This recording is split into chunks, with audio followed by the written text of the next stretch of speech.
Sir Ramoji Rao గారు మరి morning చనిపోవడం జరిగింది సార్. మరి నేపథ్యంలో ఆయన జర్నీ గురించి ఏం చెప్తారు? అలాగే ఆయన ఎలా చనిపోయారు సార్? ముందుగా ఆయన చనిపోయింది చూసినప్పుడు ఆయనకి బేసిక్గా ఏజ్ అయింది 88 ఇయర్స్, 87 కంప్లీట్ అయిపోయి 88 రన్నింగ్ ఆయనకి. సో ఆయనకి గత కొంతకాలంగా హెల్త్ బాగాలేదు. మొన్న హార్ట్ ప్రాబ్లం వచ్చింది. 5వ తేదీ స్టార్ హాస్పిటల్లో జాయిన్ చేశారని చెప్తున్నారు. సో నిన్న కొద్దిగా సీరియస్ అయ్యి వెంటిలేటర్ మీదకి నైట్ వెళ్ళారు. నైటే వార్తలు వచ్చాయి, వెంటిలేటర్ మీదకి వెళ్ళారు. అంటే ఆల్మోస్ట్ చనిపోయారు. డిక్లరేషన్ మార్నింగ్ చేస్తారేమో అన్నట్టుగా నైటే నాకు మెసేజ్లు వచ్చాయి. సో దానికి తగినట్టుగానే మార్నింగ్ 4:50కి చనిపోయినట్టుగా డిక్లేర్ చేశారు. సో బేసిక్గా ఆయనకి ఏజ్ రిలేటెడ్ ఇష్యూస్ అని చెప్పాలి. ఇమ్మీడియట్ కాజ్ అయితే హార్ట్ ప్రాబ్లం.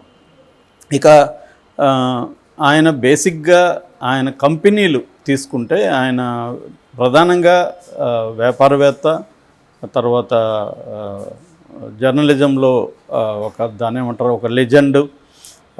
ఆయన ఎడిటర్గా కూడా, ఈనాడుకి ఎడిటర్గా కూడా 46 సంవత్సరాలు పనిచేశాడు. అట్లాగే కళారంగము, సినిమా రంగము, సాహిత్య రంగము, సైన్సు, తర్వాత టూరిజము, హోటల్సు,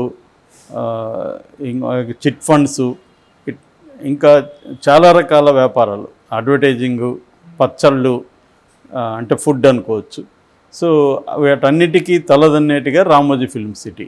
సో ఇలాగా ఆయన కంపెనీలో ఒకసారి చూసుకుంటే మనం Margadarsi, Eenadu, ETV, News Time, Usha Kiran Movies, Mayuri Distributors, Priya పచ్చళ్ళు, Image Advertising, Dolphin Hotels, Kalanjali, Brisa, Kalorama Printers, Vasundhara Publications, Dolphin Hotels, Film city.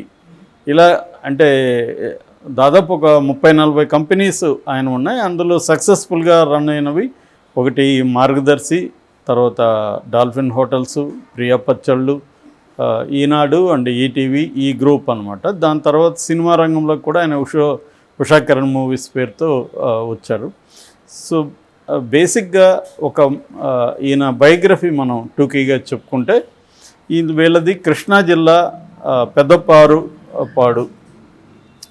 ఇది మన గుడివాడకి దగ్గరలో ఉంటుంది. యాక్చువల్గా వీళ్ళు పామరు దగ్గర ఉన్న ఒక చిన్న పల్లె నుంచి వీళ్ళ ముత్తాత ఈ పెద్దపారుపాడుకి వెళ్ళినాడని చెప్తారు. వీళ్ళది కమ్మ సామాజిక వర్గం. చెరుకూరి వెంకట సుబ్బారావు, వెంకట సుబ్బమ్మ వీళ్ళ అమ్మ నాన్న పేరు. వీళ్ళది కొద్దిగా మరీ పూర్ ఫ్యామిలీ అయితే కాదు, వ్యవసాయ కుటుంబం. అక్కడంతా కూడా కొంత ల్యాండ్ అది బాగుంటుంది, ప్లస్ వాటర్ సోర్స్ ఉంది కాబట్టి మంచి కమ్మ మోతుబరి అని చెప్పచ్చు.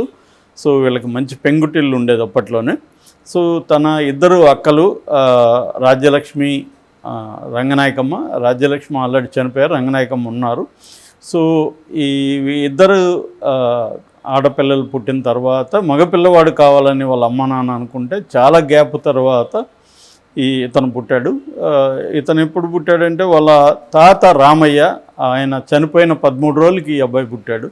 సో దాంతో వాళ్ళ మామూలుగానే చాలా ఫ్యామిలీస్లో, ముఖ్యంగా నాకు తెలిసి కమ్మ ఫ్యామిలీస్లో తండ్రులు చనిపోతే తండ్రుల పేర్లు, తాత చనిపోతే తాతల పేర్లు అలా పెడతారు. ఇప్పుడు రామానాయుడు రానా అని పెట్టారు కదా, అదే పేరే. అట్లా చాలాసార్లు అది ఆ వారసత్వం వస్తుంటుంది. సో అలాగా వీళ్ళ తాత పేరు రామయ్య అని ఈయనకి పెట్టారు. ఇతను చాలా గ్యాప్ తర్వాత పుట్టిన బిడ్డ కాబట్టి అల్లారు ముద్దుగా పెంచారు రామయ్యని. సో ఇతను అయితే 5వ వయసులో స్కూల్లో జాయిన్ చేసేటప్పుడు వాళ్ళు రామయ్య అని నీ పేరేంటి అని అడిగితే రామోజీ అని చెప్పాడు ఇతను. మరి ఇతను ఎందుకు రామోజీ అని చెప్పాడు అనేదానికి కరెక్ట్గా కారణం ఎవరు చెప్పలేదు. కానీ మేబీ వీళ్ళది శ్రీ వైష్ణవ సంప్రదాయంలో భక్తి ఫ్యామిలీ అనమాట. ముఖ్యంగా వీళ్ళ అమ్మ బాగా ఒక బ్రాహ్మిన్ కల్చర్లా ఉండేది ఇంట్లో. శుచి పాటించడం, శుభ్రత పాటించడం అవన్నీ ఈయనకు కూడా వచ్చాయని చెప్తారు అమ్మ నుంచి. సో మేబీ ఈ రామోజీ అనేది యాక్చువల్గా మరాఠీ పేరు. మనకి నానాజీ, రామోజీ, సుంకోజీ, శివాజీ ఇవన్నీ కూడా మరాఠీ కల్చర్ నుంచి వచ్చింది. మనకి మరాఠీ కల్చర్ నుంచి కూడా చాలా పేర్లు, మనకి శివాజీ అనే పేరు వెరీ కామన్ కదా ఇక్కడ. సో అలాగా వీళ్ళ మరి ఈయన ఎక్కడైనా చూసాడా రామోజీ అనే పేరు ఈయనకి ఎట్లా తెలుసు? ఎందుకంటే 5 ఏళ్ల వయసులో నేను రామోజీ నా పేరు, నాకు రామయ్య అంటే నచ్చలేదని చెప్పడం అనేది కొద్దిగా ఆడ్గా అనిపిస్తుంది. ఆయనకి ఏదో మొత్తానికి తన రామయ్య అంటే ముసలోడు అన్న ఫీలింగ్ ఏదో ఉంది. సో అందువల్ల రామోజీ అని పెట్టుకున్నాడని చెప్తారు. అక్కడ నుంచి ఈయన పేరు రామోజీగానే నమోదైంది అనమాట. సో రామోజీ రావు తర్వాత యాడ్ అయింది. ఫస్ట్లో రామోజీగా ఉండేది. సో అక్కడ ఈయన చిన్నప్పుడు స్కూలింగ్ జరిగింది. దాని తర్వాత హై స్కూలు అప్పట్లో ఇంకా ప్రైవేట్ లేదు కాబట్టి మున్సిపల్ స్కూల్లోనే గుడివాళ్ళ చదువుకున్నాడు. దాని తర్వాత అక్కడ ఇంటర్మీడియట్, దాని తర్వాత అక్కడ డిగ్రీ కూడా బీఎస్సీ చదివాడు. దాని తర్వాత అది గుడివాళ్ళు ఏఎన్ఆర్ కాలేజ్గా మార్పు చెందిందని చెప్తారు. సో దాంతో చిన్నప్పటి నుంచి కూడా ఇతనికి ఏంటంటే ఇంట్లో అమ్మతో ఎక్కువ చనువు ఉండేది. అమ్మతో తిరగడం, వంటల్లో సహాయం చేయడం, అక్కలతో కూడా బాగా అల్లారు ముద్దుగా చూసుకునేవాళ్ళు, ముఖ్యంగా ఇలా చిన్నక్క రంగాయకి. సో ఇలాగా ఇంట్లో అమ్మతో హెల్ప్ చేయడం, తర్వాత వ్యవసాయ పనుల్లో కూడా హెల్ప్ చేయడం ఉండేది. రెండోది ఏంటంటే తనకు బొమ్మలు వేసే అలవాటు ఉండేది, డ్రాయింగ్స్ అవి ఇష్టం ఉండేది అనమాట. సో అలాగా డిగ్రీ అయిపోయినాక బిలాయిలో ఒక జాబ్ కోసం అక్కడికి వెళ్ళాడు ట్రైన్లో. వెళ్తే ఆ జాబు ఇంటర్వ్యూలో ఈయన పాస్ కాలేదు, ఫెయిల్ అయ్యాడు. దాంతో కొద్దిగా బాధపడుతూ తిరుగుముఖం పడుతున్నప్పుడు అప్పుడు ఈయన అనుకున్నాడని చెప్తారు. ఏమంటే నేను సొంతంగా కంపెనీ పెట్టి నేను చాలామందికి ఉద్యోగాలు ఇవ్వాలి అనేది అప్పుడు ఆ ట్రైన్లో వస్తున్నప్పుడు ఈయన అనుకున్నాడు అనేది చెప్తారు. ఆ తర్వాత ఈయన తహసీల్దార్ రామచంద్రరావు అని వీళ్ళ బంధువు ఒక ఆయన ఉన్నాడు. ఆయన యాడ్ ఏజెన్సీ ఢిల్లీలో తెలుసుంటే ఆయన ద్వారా ఈయన యాడ్ ఏజెన్సీలో జాయిన్ అయ్యాడు జాబ్లో. 1960 ప్రాంతంలో ఈయన అక్కడ జాయిన్ అయ్యాడు. జాయిన్ అయిన తర్వాత ఈయనకి 1961లో ఆగస్ట్ 19th పెనుమలూరు అని వాళ్ళ దగ్గర ఏరియాలోనే రమణమ్మ అనే ఒక ఆమెతో పెళ్లి జరిగింది. ఈ రమణమ్మ కూడా తన పేరుని రమాదేవిగా మార్చుకునింది. ఆమె కూడా చిన్న వయసులోనే తన పేరును మార్చుకుందని చెప్తారు. ఇది ఒక రకమైన కోయిన్సిడెన్స్ ఇద్దరికి. రామయ్య రమణమ్మ, రామోజీ రమాదేవిగా ఇద్దరు కూడా పేర్లు మార్చుకున్నారు. ఓకే. 61లో పెళ్ళయింది. ఈయన యాడ్ ఏజెన్సీలో కూడా డ్రాయింగ్ ఇదిగా చేరారు, బొమ్మలు వేయడానికి. అయితే ఈయనకి ఏంటంటే ముందు నేను ఇందాక చెప్పిన బిలాయి నుంచి వస్తున్నప్పుడు ఏదైతే కంపెనీ పెట్టాలని ఒక మైండ్లోకి వెళ్ళిందో ఐడియా, అప్పుడు ఈయన యాడ్ ఏజెన్సీలో కూడా ఈ బిజినెస్కి సంబంధించినవన్నీ అబ్జర్వ్ చేసేవాడు, తెలుసుకునేవాడు. అసలు ఎట్లా దీని మోడల్ ఏంటి, దీనికి ఎంత పెట్టుబడి అవుతుంది, దీని రెవెన్యూ ఎట్లా వస్తుంది, ఖర్చులు ఏమేమి ఉంటాయి, ఏ హెడ్స్ ఉంటాయి, ఇవన్నీ కూడా ఆయన బాగా అబ్జర్వ్ చేయడం, వాళ్ళ అకౌంటెంట్స్ వాళ్ళతో అంతా మాట్లాడడం, తెలుసుకోవడం అవన్నీ చేశాడు. అంటే ఇది ఒక పునాదిగా చెప్పచ్చు ఈ అడ్వర్టైజింగ్. ఇది కూడా అనంత్ అని ఒక కేరళ అతను పెట్టిన యాడ్ ఏజెన్సీ ఇది. సో దీని నుంచి చాలా నేర్చుకున్నాడు అనేది చెబుతారనమాట. ఆ తర్వాత ఈయన 1962లో హైదరాబాద్కి వచ్చాడు. హైదరాబాద్కి వచ్చి 62 అక్టోబర్లో అబిడ్స్లో ఒక చిన్న రూమ్లో మార్గదర్శి చిట్ ఫండ్స్ అనేది స్టార్ట్ చేశాడు. సో ఇది స్టార్ట్ చేసినప్పుడు కూడా చాలామంది ఏమనేవాళ్ళు అంటే ఇది ఆడవాళ్ళ వ్యాపారం, దీనికి కంపెనీ పెట్టడం ఏంటి అని ఎగతాళి చేసినా కూడా ఈయన వినకుండా పెట్టి ఒక ఇద్దరితో ఏమో స్టార్ట్ చేసి మెల్లమెల్లగా దాన్ని డెవలప్ చేసుకుంటూ వచ్చాడు. తర్వాత 65లో కిరణ్ యాడ్స్ పెట్టాడు. ఈయన అడ్వర్టైజింగ్ దీంట్లో పనిచేశాడు కాబట్టి కిరణ్ యాడ్స్ అని, తన కొడుకు అప్పటికే కిరణ్ ఒక అబ్బాయి పుట్టాడు, ఆ అబ్బాయి పేరుతో కిరణ్ యాడ్స్ చేశాడు. తర్వాత 67లో నుంచి 69 వరకు వసుంధర ఫెర్టిలైజర్స్ అని ఒక ఫెర్టిలైజింగ్ సంస్థ నడిపాడు. బట్ దాంట్లో నష్టాలు వచ్చాయి. అది పార్ట్నర్షిప్తో చేసింది. ఆ పార్ట్నర్స్కి డబ్బులు ఇచ్చేసి నష్టాలను కూడా తను భరించాడని చెబుతారు. ఆ తర్వాత 69లో ఫస్ట్ ఈయన పెట్టిన పత్రిక పేరు అన్నదాత. అన్నదాత వ్యవసాయానికి సంబంధించి, ఈయన వ్యవసాయ ఫ్యామిలీ నుంచి వచ్చాడు కాబట్టి ముందు నుంచి కూడా వ్యవసాయానికి ఏమన్నా మనం హెల్ప్ చేయాలి అనే ఒక కోరిక కూడా ఉండేది. మామూలుగానే మన కమ్మ సామాజిక వర్గంలో చూస్తే నేను ఆల్రెడీ ఒక వీడియోలో చెప్పాను, కమ్మ సామాజిక వర్గం ఫస్ట్ వ్యవసాయం నుంచి వ్యవసాయ ఆధారిత పరిశ్రమలకి ఎంటర్ అయింది ఆంధ్రప్రదేశ్లో. ఫస్ట్ కమ్మ సామాజిక వర్గం అంటే అగ్రో బేస్డ్ ఇండస్ట్రీస్, అంటే షుగర్ ఫ్యాక్టరీస్ కావచ్చు, ఎరువులు కావచ్చు, అలాగా ఈయనకు కూడా సహజంగా అలాంటివి వచ్చినట్టుగా మనకు కనబడుతుంది. ఈయన అన్నదాతను పెట్టాడు. దాని తర్వాత 1970sలో ఇమేజెస్ అవుట్డోర్ యాడ్ ఏజెన్సీ అని ఒక ఇది పెట్టాడు. దాన్ని ఆమె చూసుకునేది.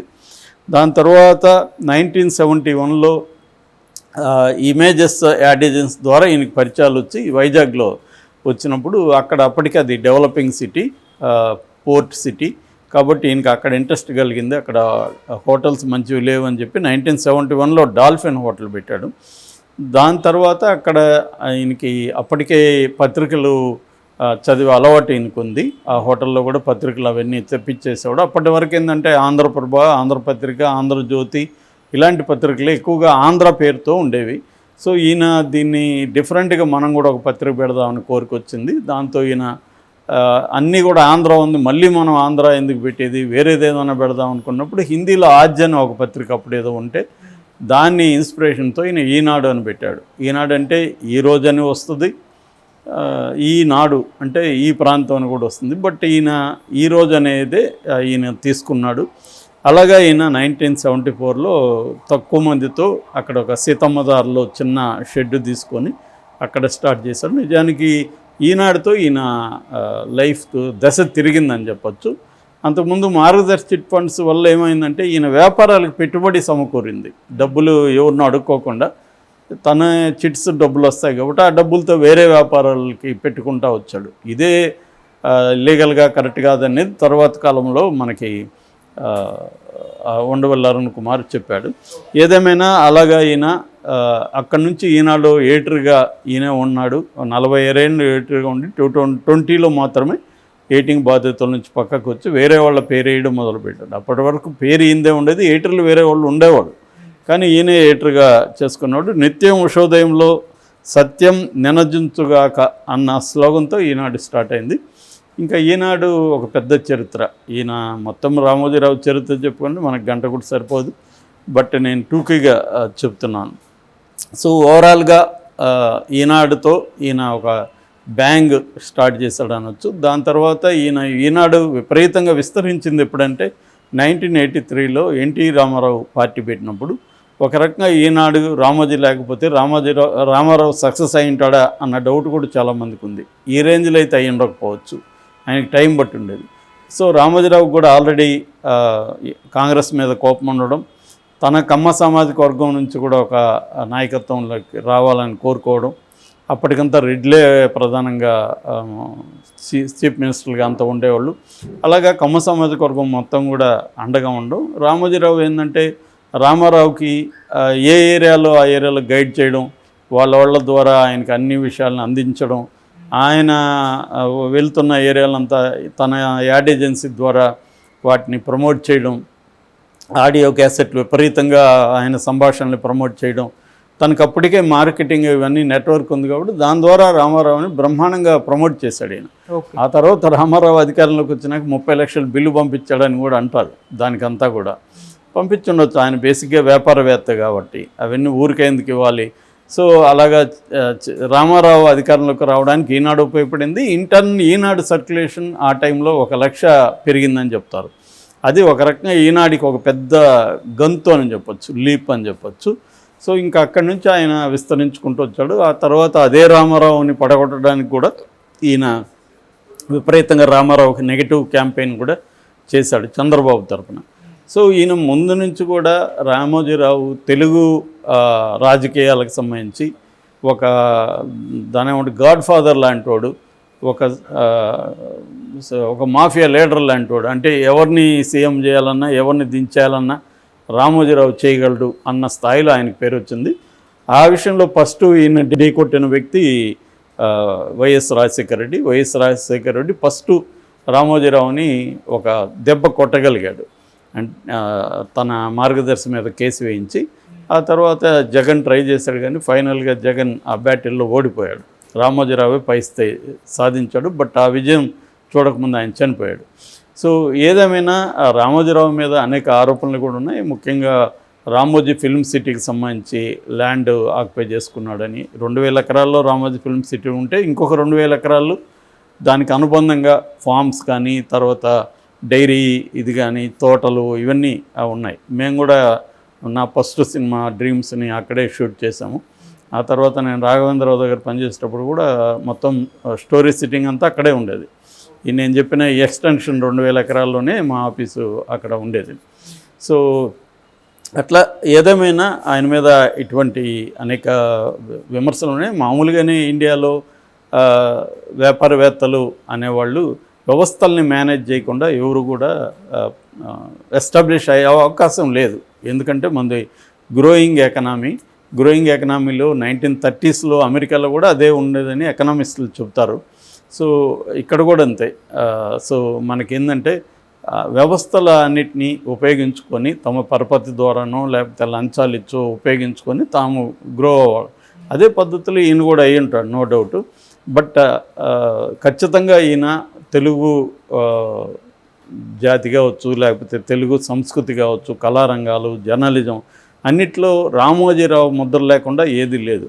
రామోజీరావును విస్మరించే పరిస్థితి ఎవరికి ఉండదు. ఈయన ఈ రామోజీ ఫిల్మ్ సిటీ వరల్డ్లోనే లార్జెస్ట్ ఫిల్మ్ సిటీ, తర్వాత గిన్నిస్ బుక్లోకి ఎక్కింది.